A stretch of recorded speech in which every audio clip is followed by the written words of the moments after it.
Barvandan a dobrodošli. Pozdravujem z road tripu po Balkáne, kedy plány máme veľkolepé, tak som zvedavý, že čo všetko sa nám z toho podarí zrealizovať, a preto bez ďalších rečí poďme rovno na to. Zbog jedne ljubavi s kojom se rodimo, koja ne prestaje, život ti postane i ne možeš bez nje. Urobili sme si malú odbočku do Záhrebu, keď už teda sme v tom Chorvátsku, lebo väčšina ľudí pravdepodobne bola niekde pri mori v Chorvátsku, ale asi málo kto bol v Záhrebe, takže poďme sa na to pozrieť, že ako to tu vlastne vyzerá. Kada odrasteš na ovoj cesti, naučiš voljeti svoj život na njoj. Prvoj se lopti daš lako smesti, na kojoj piše jedinoj ljubavi mojoj. Oči sretne vide samo tvoje boje i bude onaj osjećaj u meni, da zauvijek te volim. Moja želja to je, ja pjevam glasno, a ti samo kreni. Igraj moja Hrvatska, kad te vidim, ja srce mi gori, srce mi gori. Ono vatreno, uvijek plamtilo, neka se bori, za tebe borim, jer te čekaju sve gore i tvoje plavo more. Hrvatska, kad te vidim, ja srce mi gori, srce mi gori. Kada odrasteš u mome kraju, cesta tu nauči svu djecu kako voljeti svoje, da sada znaju. Uz tebe tu su i kada ne ide lako, oči sve te vide samo tvoje boje i bude onaj osjećaj u meni, da zauvijek te volim. Moja želja to je, ja pjevam glasno, a ti samo kreni. Igraj moja Hrvatska, kad te vidim, ja srce mi gori, srce mi gori. Končíme náš krátky výlet v Záhrebe a musím povedať, že je to turistické mesto, ale inak ako pobrežie Chorvátska, kde sú hlavne dovolenkári, tak tuto sú najmä turisti z celého sveta a Európy, lebo je to v podstate už skôr taká európska metropola. A Záhreb není veľký, ale je podľa mňa ideálny tak na taký víkendový pobyt, možno ešte lepšie niekedy v zime, lebo Záhreb bol ohodnotený viac rokov za sebou ako mesto s najkrajšími vianočnými trhmi v Európe, tak myslím si, že taký víkendový pobyt v zime je úplný ideál. Nemôžeš bez nej, koja ne prestaje, život ti postane i ne možeš bez nje. Volim te hajduče, odkaz dam za sebe, i nakon pobjede, i kad ti ne ide, uvijek sam uz tebe. I nakon pobjede, i kad ti ne ide, uvijek sam uz tebe. Tak práve sme vyferatovali úplne úžasnú feratu v Omiši so spektakulárnymi výhľadmi. Teraz sme na Fortika, alebo teda Starý hrad. A teda ide o to, že v podstate bol tento hrad postavený v 15. storočí na obranu Omišu pred Turkami, lebo teda Omiš bol na začiatku ešte v staroveku osídlený ilírským národom, v podstate kmeňom Dalmátov, preto sa teda táto celá oblasť nazýva Dalmácia. Neskôr tu bolo to osídlené Rímanmi, potom tu mali Piráti napríklad aj svoju základňu. No a neskôr v podstate to prešlo pod najjasnejšiu republiku Benátsku. To znamená, že teda tu boli v podstate Benátky, potom tu bolo Rakúsko-Uhorsko a v podstate práve tí Benátčania, keďže vlastne sa potrebujú obrániť proti Turkom, tak vlastne vystavali tento hrad.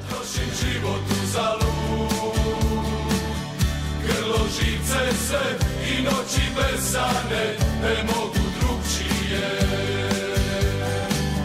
Grlo žice sve i noći besane, ne mogu drugčije. Moji snovi želje sve za tebe su vezane. Zato igraj ti, prvak postani, snove mi ostvari. Zato igraj ti, prvak postani, snove mi ostvari.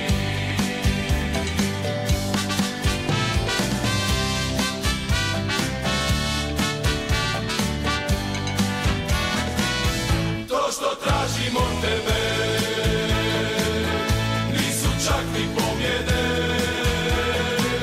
samo srce to, tvoje hajdučko, svima poznato. Samo srce to, tvoje hajdučko, svima poznato. Z pirátskeho mesta Omiš, odkiaľ piráti plienili celý Jadran, sme sa vydali do Bosny a Hercegoviny. Ešte sme sa zastavili pri vodopáde Kravica a momentálne sa nachádzame nad mestečkom Počiteľ. A iba by som chcel povedať, že Bosna a Hercegovina sa skladá z 3 samosprávnych jednotiek, a to z Federácia Bosny a Hercegoviny, Republiky Srbskej a distriktu Brčko. A momentálne sa nachádzame práve vo Federácii Bosny a Hercegoviny.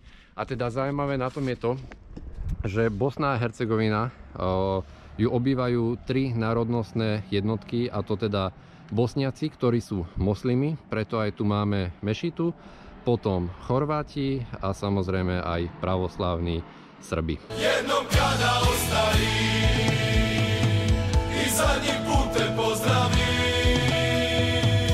umreću ti ja, a ti nikada, to već svako zna. Umreću ti ja.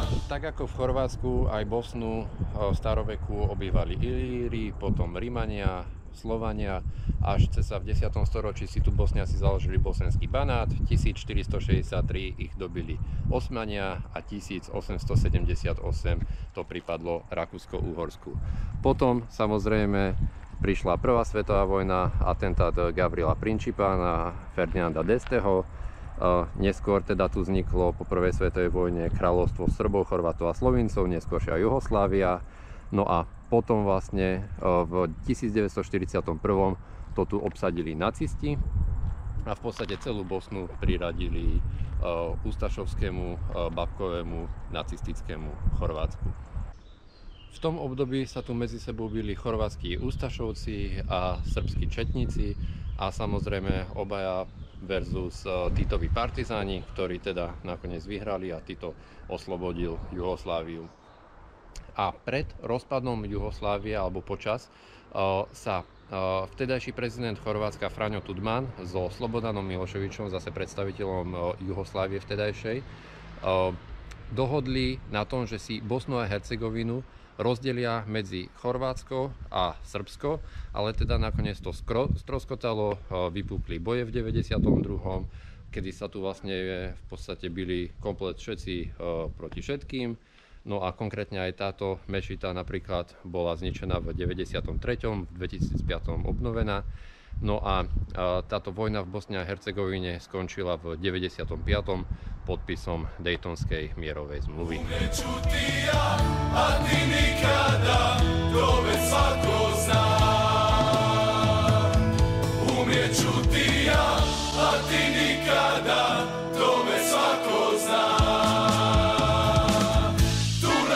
Sjeveru,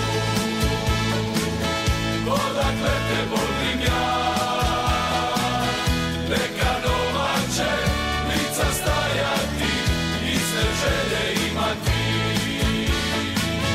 Neka nova će lica stajati, iste snove sanjati.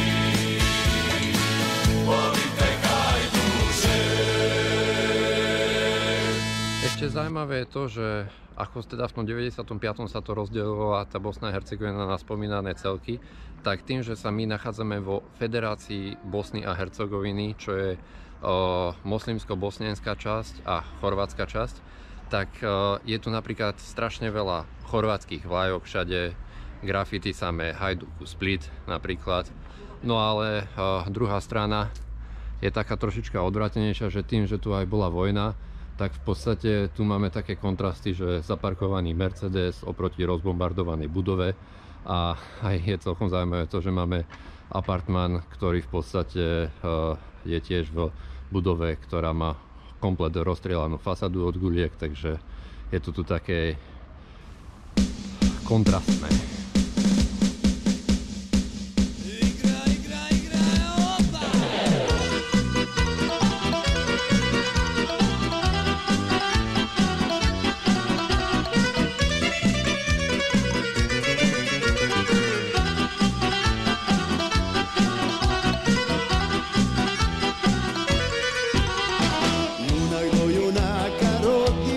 Majka, našu Bosnu čuvamo. Pjevaj Bosno, dušmani nek znaju da se lako ne damo. Pjevaj Bosno, dušmani nek znaju da se lako ne damo. Sarajevo, Rogatica, Višegrad, Vlasenica, tu mi leže pokraj srca. Zvornik, Tuzla, Kalesija, Devetak i seljak, svaki borac veseljak.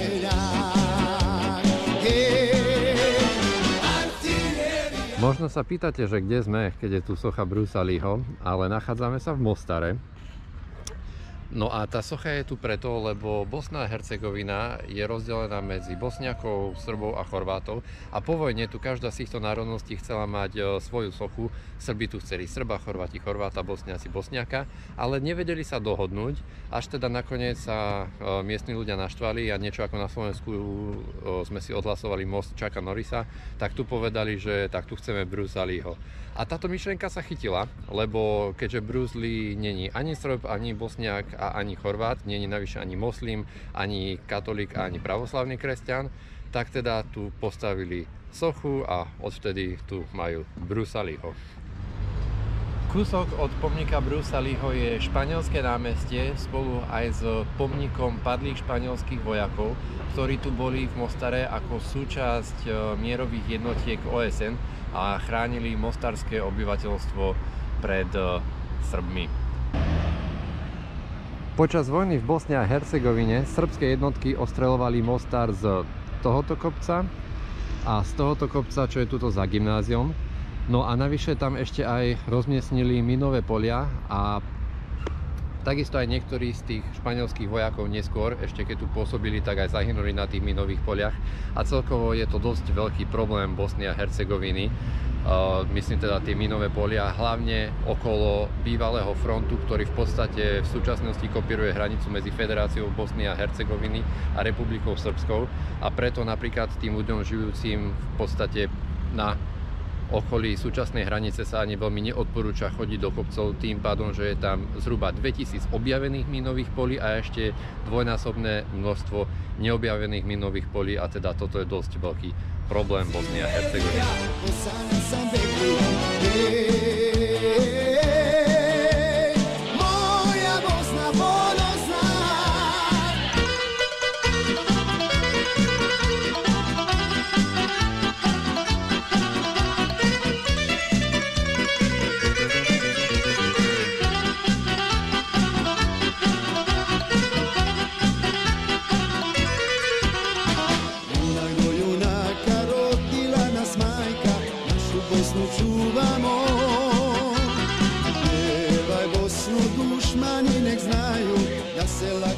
Bosna a Hercegovina bola pod 400-ročnou nadvládou Osmanskej ríše a za ten čas tu Osmani postavili svojho času najväčší most na svete s najväčším rozpätím oblúka 30 metrov, ktorý sa vypínal 20 metrov nad Neretvou a tento most slúžil na vyberanie mýta a preto aj bol z oboch strán chránený väžami, kde boli umiestnení vojaci, ktorí chránili tento most pred zničením. No a tento most bol veľmi dôležitý, jednak aj pre Osmanov, tým, že na ňom vyberali mýto, ale aj pre ľudí, lebo v podstate to bol jediný most cez Neretvu a slúžil ľuďom, ktorí sa z vnútrozemia snažili dostať k pobrežiu a naopak. Starý most bol zničený počas bosenskej vojny v roku 1994 streľbou z chorvátskeho tanku a zachovali sa iba prvé 3 schody zo pôvodného mosta. Avšak tento most bol neskôr obnovený, v podstate s použitím rovnakých techník, ako používali vtedajší Osmani, a takisto na to použili tie isté kamene, ktoré vylovili z rieky Neretvy.